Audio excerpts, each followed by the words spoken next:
प्यारे विद्यार्थियों, मनोहारी math YouTube channel में आपका हार्दिक स्वागत है। मैं आशा करता हूं कि आप पूर्णतः स्वस्थ होंगे, अध्ययनरत होंगे। आज हम लोग पानी की टंकी और पाइप पर आधारित प्रश्न से दो चर में रेखीय समीकरण बनाना सीखेंगे। तो आइए एक उदाहरण देखते हैं। दो पाइप एक पानी की टंकी को भरने में 12 घंटे लगाते हैं। यदि बड़े व्यास का पाइप 4 घंटे तथा छोटे व्यास का पाइप 9 घंटे प्रयोग किया जाए तो केवल आधा टंकी भरता है।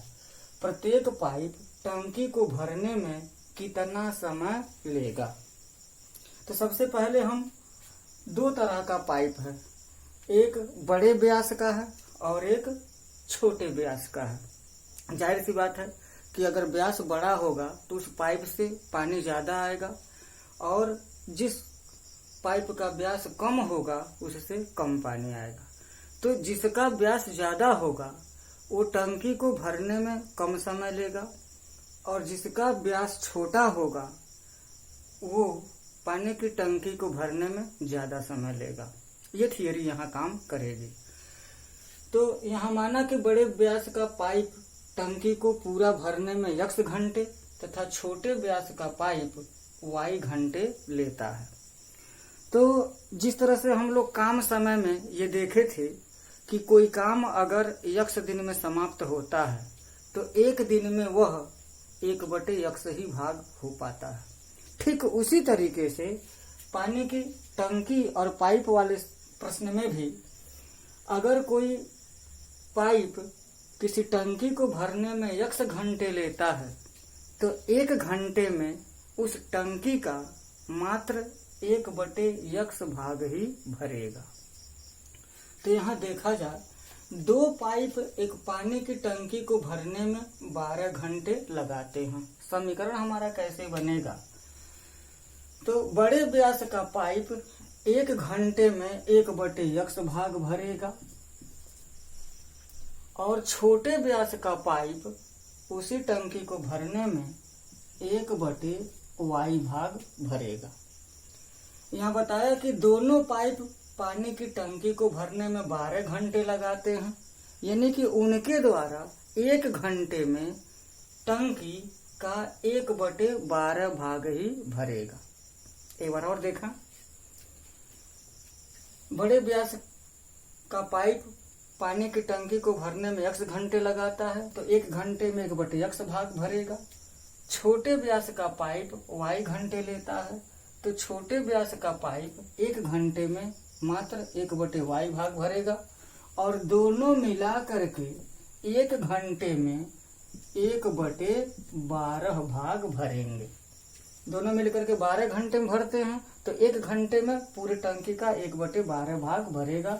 ये हमारा समीकरण नंबर 1 बन गया। दूसरी शर्त क्या है? यदि बड़े व्यास का पाइप 4 घंटे तक उसको खोल दिया जाए तो देखा जाए 1 घंटे में वह 1/x भाग भरता है तो 4 घंटे में वह 4/x भाग भरेगा। छोटे व्यास का पाइप 9 घंटे प्रयोग किया जाए और वह छोटे व्यास का पाइप 1 घंटे में 1/y भाग भर रहा है तो 9 घंटे में कितना भर देगा? 9/y भाग भर देगा। कह रहा है कि केवल आधा टंकी भरता है, पूरा टंकी नहीं भरता है, आधा टंकी भरता है। तो यहाँ पर हो जाएगा आधा, आधा का मतलब 1/2। ये समीकरण नंबर 2 हो गया। अब दोनों समीकरणों को हल करने के लिए समीकरण 1 में 4 से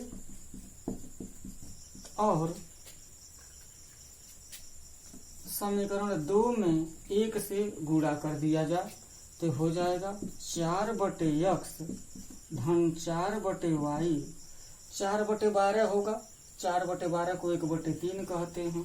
ये समीकरण नंबर 3 हो गया।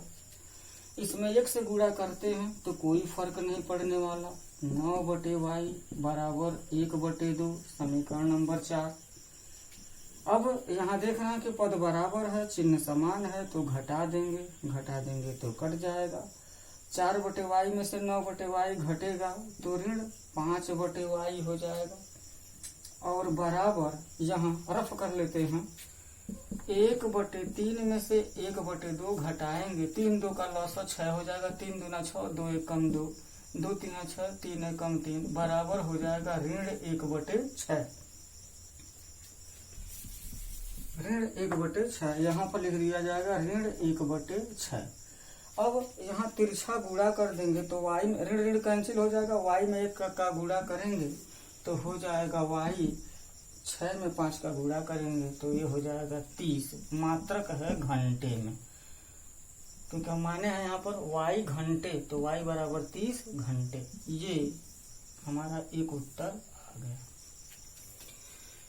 फिर समीकरण 1 से,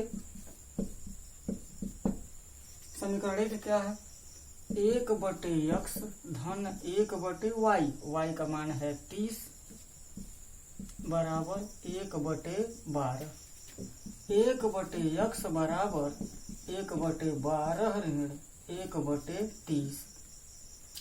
लसा हो जाएगा 12 और 30 का लसा 60 हो जाएगा, 12 पंजे 60, 30 दूना 60, 1/x, 1/x बराबर 5 में से 2 घटेगा तो 3, 3/60 या x बराबर हो जाएगा 60/3, कैंसिल करेंगे तो हो जाएगा 20 घंटे। एक उत्तर ये हो गया। अर्थात जो बड़े व्यास वाला पाइप है वो टंकी को भरने में 20 घंटे लगाएगा, जो छोटे व्यास का पाइप है वो पूरे टंकी को भरने में 30 घंटे लगाएगा। जांच करना उत्तर सही है कि गलत है, तो यहाँ पर देख सकते हैं हम जांच में 1/x, 1/x का मतलब हो जाएगा 1/20, 1/y, 1/y का मतलब हो जाएगा 1/30। ये जोड़ेंगे तो 1/12 आना चाहिए, देखा जाए आता है कि नहीं आता है। 20 और 30 का लॉस 60 हो जाएगा तो 20 3 60, 30 दूना 60 बराबर हो जाएगा 5/60, कैंसिल करेंगे तो हो जाएगा 1/12। यानी कि x और y के जो मान हैं वो समीकरण 1 को संतुष्ट कर रहे हैं। समीकरण 1 को संतुष्ट कर रहे हैं तो समीकरण 2 को भी संतुष्ट करेंगे। अतः हमारा इबारती से जो समीकरण बना था वो समीकरण सही है, सही था तभी तो सही आंसर आया। अब हम एक दूसरा एग्जाम्पल लेकर के फिर देखेंगे। यदि 3 नल एक साथ खोल दिया जाए तो एक टंकी को 3 घंटे में भरते हैं। एक नल इसे अकेले 10 घंटे में तथा दूसरा नल इसे 15 घंटे में भर सकता है। ज्ञात कीजिए कि तीसरा नल टंकी को भरने में कितना समय लेगा। तो यहाँ 3 नल हैं, पहला नल 10 घंटे में, दूसरा नल 15 घंटे में भर सकता है, तीसरे नल को पूछा गया है। तो सबसे पहले ये हमको लिखना पड़ेगा कि माना तीसरा नल टंकी को भरने में x घंटे लेगा। ये ऐसा प्रश्न है वह एक ही चर में समीकरण बन जाएगा, ऐसा भी प्रश्न परीक्षा में आ सकता है।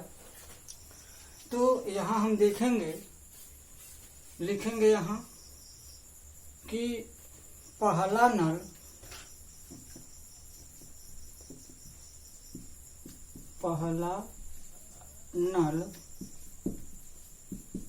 टंकी को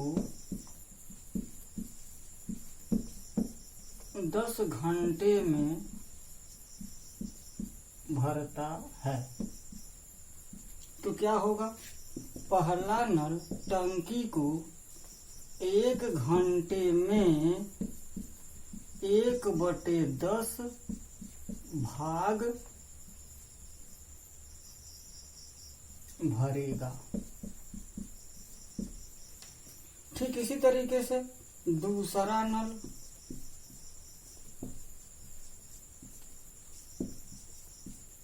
टंकी को 15 घंटे में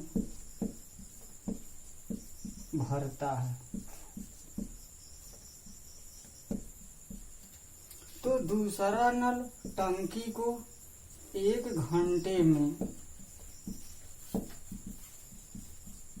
1/15 भाग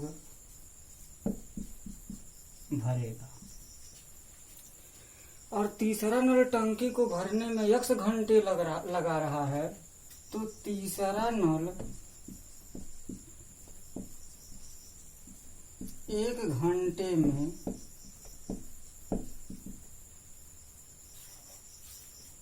टंकी का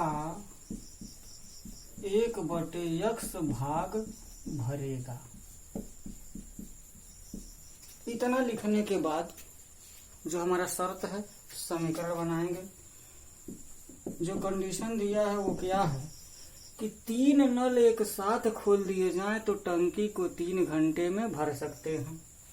यानी कि 1/x ये तीसरे नल का यहीं से क्रम से लिखा जाए।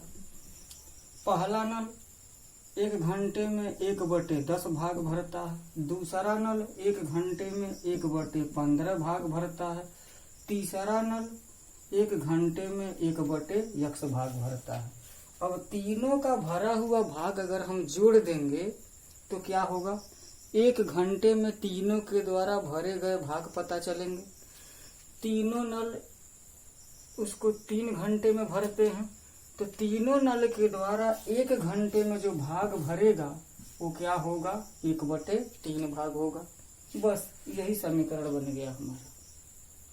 1/10 धन 1/15 धन 1/x तीनों टंकियों के द्वारा 1-1 घंटे में भरे हुए भाग को जब हम जोड़ेंगे तो 1/3 भाग भरेगा।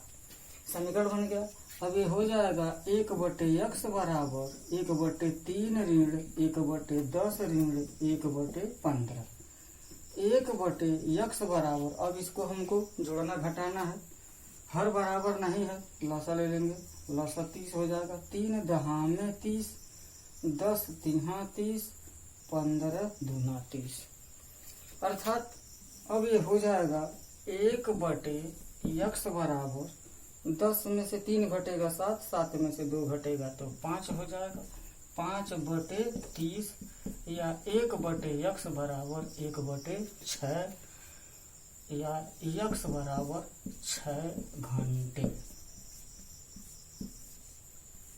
अर्थात पूरी टंकी खाली हो तो तीसरा नल उसे 6 घंटे में भर सकता है। तो डियर स्टूडेंट्स, 2 चरों वाले रैखिक समीकरण बनाया गया इबारती प्रश्नों की सहायता से। यहाँ बहुत तरह के प्रश्न बताए गए। अब यहीं पर 2 चरों वाले रैखिक समीकरण का इबारती प्रश्न समाप्त होता है।